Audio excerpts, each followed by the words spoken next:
Bienvenue dans l'Africa Newsroom, votre émission de débat et d'analyse. On poursuit notre semaine spéciale Bénin avec un dossier du jour consacré à la chefferie traditionnelle et à la place importante qu'elle occupe dans la société béninoise. Ouverture ce 16 octobre du Rebranding Africa Forum, un rendez-vous qui accueille personnalités politiques, financières et des médias pour accélérer le développement du continent. La Cour pénale internationale est-elle vraiment impartiale? C'est une question que soulève l'ouvrage d'un Togolais, une question que les États africains eux-mêmes se sont posées. Débat dans cette émission et ils sont avec nous autour de ce plateau pour en parler. Notre invité est enseignant Lionel Boko. Monsieur Boko, bienvenue. Bonsoir. Et nos éditorialistes, bien évidemment, Jean-Marie Bitomo. Jean-Marie, merci d'être avec nous. Bonsoir Mireille, bonsoir à tous nos téléspectateurs et aux fameuses téléspectatrices d'Alfred que je n'oublie pas en son absence. Et Gratien Roukinikiza, merci d'être avec nous, Gratien. Merci Amira, bonsoir à tous. Et tout de suite, c'est l'info du jour.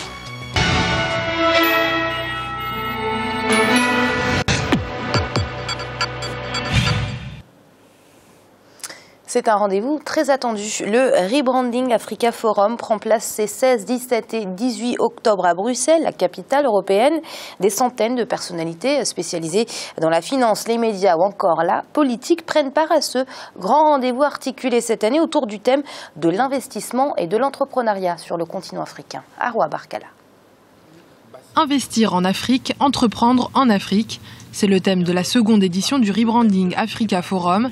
Durant les 16, 17 et 18 octobre 2015 à Bruxelles, capitale belge, les spécialistes du secteur de l'investissement, de l'entrepreneuriat et de l'innovation se rencontreront. Les objectifs d'émergence sont fixés pour l'Afrique, mais les défis en matière de compétitivité restent majeurs. Depuis quelques années, l'Afrique a de manière exceptionnelle enregistré un bond qualitatif dans son processus de développement qui contraste radicalement avec cette image longtemps véhiculée d'un continent perdu.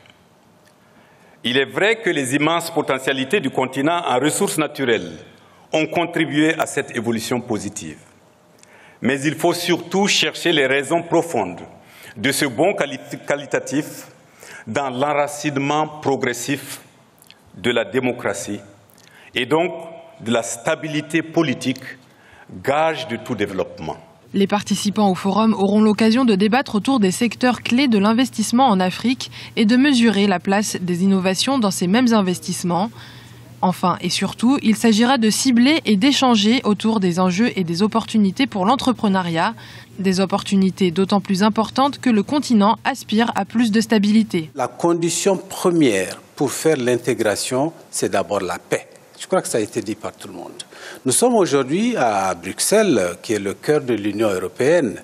Quand on voit à travers combien de guerres l'Europe est partie, et aujourd'hui, la garantie de paix, la dividende de l'intégration européenne, c'est quoi? C'est le fait qu'il y ait une paix durable. Le Rebranding Forum Africa a lieu chaque année au mois d'octobre. La deuxième édition se tient les 16, 17 et 18 octobre 2015 à Bruxelles, en Belgique. Les organisateurs attendent près de 400 participants. Jean-Marie, la première édition de ce forum a eu lieu le 18 octobre dernier. Elle avait eu pour thème directeur l'émergence de l'Afrique. À quel prix? Il y a eu des réponses qui ont été données à cette question.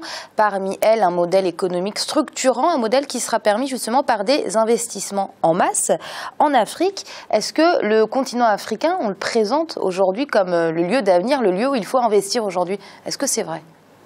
C'est le lieu où il faut investir aujourd'hui, c'est une réalité, c'est la réalité économique dans le monde économique, si vous voulez, j'ai dit souvent sur ce plateau, l'Afrique a une chance, c'est-à-dire c'est autour de l'Afrique de rentrer dans un cycle économique plus long qu'on appelle, nous les économistes, on appelle ça le cycle Kondratiev.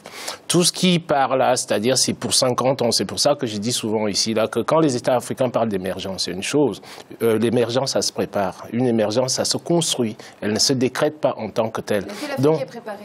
L'Afrique, on n'est pas encore suffisamment préparé par rapport à ça, mais ici là, des forums comme cela sont là pour rappeler aux gens, c'est-à-dire quels sont les principes fondamentaux qu'il faut mettre en place pour pouvoir amorcer le décollage industriel de l'Afrique. C'est-à-dire sur ce plateau, on parle toujours de la transformation des matières premières qui vont ajouter de la valeur, de la plus-value par rapport à nos matières premières que nous exportons. Et c'est ça qui va donner, comment dirais-je, des emplois aux jeunes Africains. Donc je pense que des sommets comme ceux-là sont relativement importants et intéressants dans la mesure où ça rappelle aux yeux du monde que l'Afrique, maintenant, il y a un potentiel, il y a des potentialités naturelles qui sont indéniables.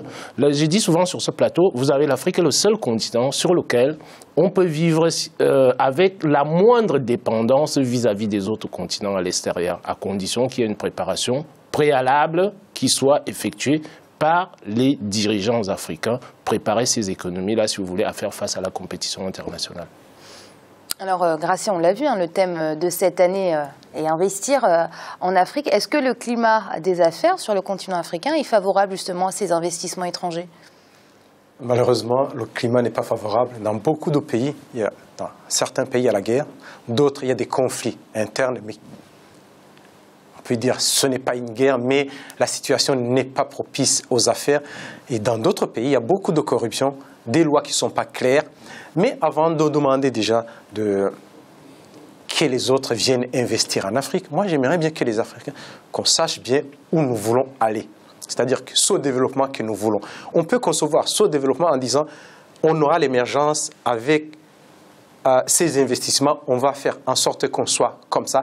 Et au niveau des pays, les pays peuvent s'entendre en disant nous allons produire de cette façon et on va profiter des externalités de chaque des pays, des voisins. On ne peut pas produire des tracteurs à gauche dans un pays et un autre, le voisin chez l'autre, alors que le premier, il va produire assez pour la sous-région. Il faut qu'on essaie de se spécialiser et aussi de déterminer les moyens et les modes de développement et aussi les infrastructures qui sont liées.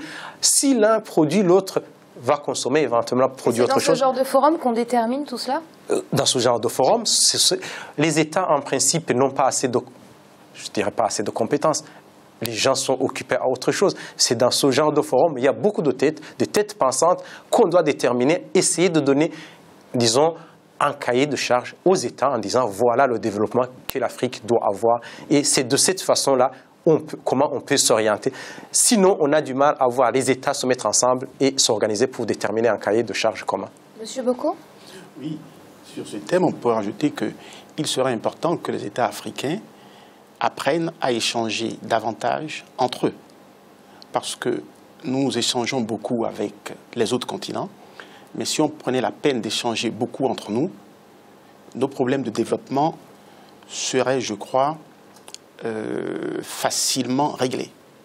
Petite parenthèse, si vous permettez. Oui, mais Jean-Marie, on en parle souvent autour de ce plateau, de cette intégration économique, de ces échanges intracontinentaux qui sont particulièrement faible. Le niveau des échanges est particulièrement faible, si vous voulez, à l'intérieur. Les échanges intra-africains représentent pratiquement 1% des échanges, si vous voulez, de l'Afrique. Donc, avec 1%, vous allez nulle part avec. C'est pour ça que je disais tout à l'heure que l'Afrique, vous avez le secrétaire général, si vous voulez, de la CEDEAO, qui en a parlé tout à l'heure là dans son intervention. Préliminaire avant l'ouverture, c'est-à-dire de ce forum-là. C'est très très important que l'Afrique puisse échanger, c'est-à-dire qu'on puisse organiser les échanges intra-africains. Mais pour le faire, c'est comme Gracien disait tout à l'heure, il y a des infrastructures à construire. Ce sont des choses premières. Aujourd'hui, quel que soit l'État africain, l'Afrique ne pourrait pas atteindre, si vous voulez, son optimum de croissance si on ne multiplie pas les infrastructures nécessaires pour pouvoir accélérer ces échanges-là. En accélérant déjà les échanges entre les États africains, déjà, on va abaisser le coût des marchandises, si vous voulez. Tout simplement, pourquoi? Parce qu'au lieu que vous ayez une marchandise qui part de la Chine, on va payer, si vous voulez, le coût de la logistique et tout ce qui s'ensuit. Du transport. Donc, exactement. Donc, à partir de là, nos échanges intra-africains nous permettent, comment dirais-je, de nous développer assez rapidement, comme Lionel vient de le dire. La CPI, la Cour pénale internationale, serait-elle destinée aux Africains? De cette question est né l'ouvrage de l'auteur togolais Issa Kadanyossi intitulé La Cour pénale internationale à l'épreuve de la répression en Afrique. Un livre qui remet à l'ordre du jour le débat sur l'impartialité de la Cour de la Haye. Reportage de notre correspondante au Togo, Emema Kofi. La question de la crédibilité de la Cour pénale internationale se pose notamment en Afrique ces dernières années. Pour beaucoup, la CPI est une juridiction mise en place contre les Africains. Mais cette assertion ne saurait suffire pour comprendre le fonctionnement de la Cour pénale internationale. C'est ce que révèle entre autres l'ouvrage « La Cour pénale internationale à l'épreuve de la répression en Afrique ». Aujourd'hui, le constat est que la CPI est beaucoup plus basée, base beaucoup plus ses actions sur l'Afrique que les autres régions du monde. Et ça a été le point de départ de l'idée de mon ouvrage, même si je peux nuancer cette idée-là après. La nuance, c'est que je me suis rendu compte en rédigeant ce document que, au-delà de l'Afrique, la CPI travaille. Que la CPI intervient, la CPI ouvre des enquêtes préliminaires dans des pays comme le Honduras, l'Afghanistan et la Colombie, l'Ukraine, qui ne sont pas des pays d'Afrique. Et bientôt, récemment, la CPI a ouvert des enquêtes préliminaires aussi en Palestine. C'est un signal fort. L'Union africaine, en 2013, avait tenu une grande conférence sur la Cour pénale internationale.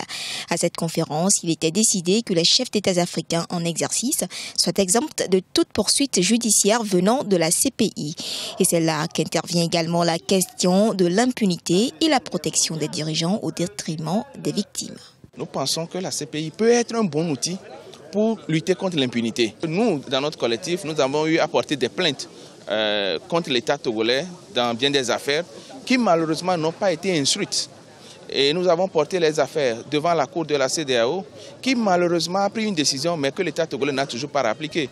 Donc si la Cour pénale internationale peut agir au Togo à travers la ratification du statut de Rome, nous pensons que c'est un atout que nous aurons et que nous pouvons mettre en valeur. Pour l'heure, le Togo n'a pas ratifié le statut de Rome et pour tous les États africains, la poursuite des auteurs des crimes les plus graves commis est plus que nécessaire afin d'être à l'abri de la justice internationale. Gracia, on en revient donc à ce débat autour de la Cour pénale internationale. L'Union africaine a été claire, c'était en 2013. Elle a clairement estimé que la CPI jugeait exclusivement des chefs d'État africains, ce qui est jusque-là un fait. Elle remet aussi en cause son impartialité. Qu'en pensez-vous? D'abord, il faut que nous, les Africains, on se pose des questions. Sur quel continent il y a plus de casques bleus? Sur quel continent il y a beaucoup plus de réfugiés même politiques? À l'intérieur du continent et à l'extérieur. Si on exclut le monde arabe, surtout le Moyen-Orient aujourd'hui, avec tout ce qui se passe, c'est en Afrique. C'est l'Afrique où il y a beaucoup de violence. Du moment où il y a beaucoup de violence, surtout des violences même qui sont liées aux États, cela veut dire qu'il y a beaucoup d'infractions qui se font, qui sont susceptibles d'être jugées par la CPI. Il n'y a pas qu'en Afrique. Il n'y a pas qu'en Afrique, mais c'est surtout en Afrique. Aujourd'hui, malheureusement, c'est le constat. On le voit bien. L'Asie, bon, en Asie, il y a des violations des droits de l'homme, mais pas au même point que l'Afrique. Et en même temps, moi, je me place du côté des peuples, pas du côté des dirigeants. Les peuples, imaginons un pays X où le président peut tuer comme il veut. Les agents de service de sécurité peuvent tuer. Vers quel autre tribunal ils peuvent se présenter? Le tribunal de l'Union africaine, il n'y en a pas, même celui qu'on trouve, il va pas juger. Oui, et donc il faut qu'on trouve quelque chose, au moins, vous savez, les gens, nous tous, nous avons peur de la loi. Nous ne faisons pas des infractions parce que nous avons peur de la loi. Du moment où un président se dit qu'il est au-dessus de toutes les lois, y compris les lois internationales, c'est-à-dire qu'il n'a plus peur de faire quoi que ce soit. Gracien, selon vous, ce n'est pas l'Afrique de juger elle-même ses accusés. La CPI est pour vous l'institution nécessaire. Tant que l'Afrique n'a pas encore un mécanisme, un organisme capable de juger même un président en activité, je pense qu'il faut laisser la CPI faire son travail. Jean-Marie, le débat est ouvert. On a l'avis clair de Gracien. Quel est le vôtre? Bon, je nuancerai, si vous voulez, ce que Gracien vient de dire. Tout simplement pourquoi? Parce que, il est vrai qu'en Afrique, parce que quand on regarde la genèse de la CPI, si vous voulez, dans sa forme actuelle, ça semble être quelque chose, si vous voulez, de tout à fait récent qui vise les chefs d'État africains. Mais quand on regarde la dimension historique, quand on fait une analyse spatio-temporelle, le tribunal de Nuremberg, je ne sais pas si ça dit quelque chose aux gens, le tribunal de Nuremberg, si vous voulez, a été tenu après la Seconde Guerre mondiale. Donc, à partir de là, ce sont les Allemands qu'on appelle les nazis, qui ont été jugés pour crimes contre l'humanité. Donc, à partir de là, comme Gracien lui-même il le disait si bien, il n'y a qu'en Afrique que les choses comme ça se produisent. Donc à partir de cet instant-là, quelle est l'instance africaine qui est... Je sais que l'Union africaine africaine il y a en gestation une pensée, c'est-à-dire une idée là-dessus de pouvoir mettre en place une cour pénale africaine qui puisse juger, comment dirais-je, les auteurs des crimes de guerre en Afrique. Donc, il ne faut pas que nous, les Africains, que nous nous disions tout le temps que oui, c'est nous qu'on pointe. Parce qu'à la CPI, c'est vrai qu'il n'y a pas de chef d'État, parce que ça a une autre résonance au niveau international quand on dit qu'on condamne un chef d'État. Mais vous avez... N'oubliez pas les crimes de la Yougoslavie, la Serbie, ainsi de suite. Vous avez des Serbes qui sont jugés. Vous avez l'auteur du livre qui nous a parlé, comment dirait, de l'Amérique latine, où vous avez la CPI qui intervient. Moi, les pays d'Asie... À l'heure actuelle, ce sont les enquêtes préliminaires.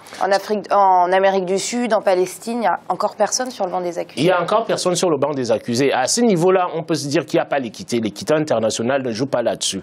C'est pour ça que je disais tout à l'heure que je veux aller sur le volet de Gratien, mais aussi élargir. Parce que si on veut parler des crimes de guerre, on en a souvent parlé sur ce plateau, on pourrait dire que l'ancien président américain, ça a été prouvé internationalement, si vous voulez, devrait être à la CPI aussi. Vous avez même une organisation, je crois, européenne qui a porté plainte contre l'ex-président Bush et tout, mais comme les Américains n'ont pas signé, comment dirais-je, le traité, donc à partir de là, ça leur donne le droit de pouvoir se dire, alors que si on met même en balance, parlons, bon, ce sont des choses que nous connaissons tous, parlons clairement, si on met en balance, si vous voulez, le nombre de victimes qu'il y a eu à travers ces interventions-là, comparé à ce qui se passe en Afrique, je suis désolé, vous n'avez pas du tout, si vous voulez, le même niveau ou le même nombre de victimes qui sont liées, si vous voulez, à ces guerres-là. Donc, à partir de là, les Africains vont se dire, bon, vous voyez, mais nous, en Afrique, on ne comprend pas une chose. Dans le droit international, dès l'instant que nous signons un traité, ce traité-là nous attache quelque part et nous lie,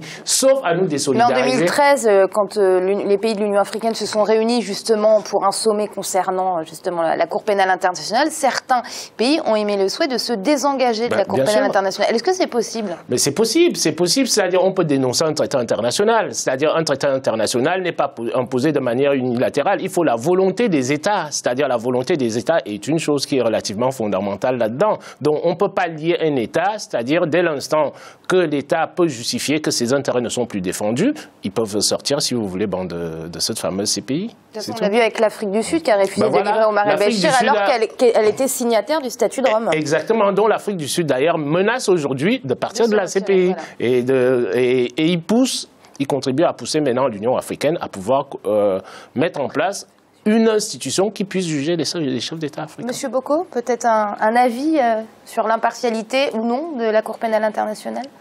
Alors, je serais plutôt, non pas de l'avis de Jean-Marie, mais du vôtre. Je pense que pour le moment, étant donné que nous n'avons pas en Afrique de structure susceptible de répondre à ce besoin, il est préférable de laisser la CPI faire son travail, même si par ailleurs, on peut estimer en tant qu'Africains que ce ne sont que des chefs d'État africains qui sont visés par la CPI. Mais dans un premier temps, laissons-la faire et essayons de mettre en place en Afrique les structures qu'il faut pour que très vite, l'Afrique soit même de pouvoir juger elle-même ses chefs d'État. Et c'est l'heure de marquer une courte pause. On se retrouve très vite pour la suite de l'Africa Newsroom et un dossier du jour consacré à la chefferie traditionnelle au Bénin. À tout de suite.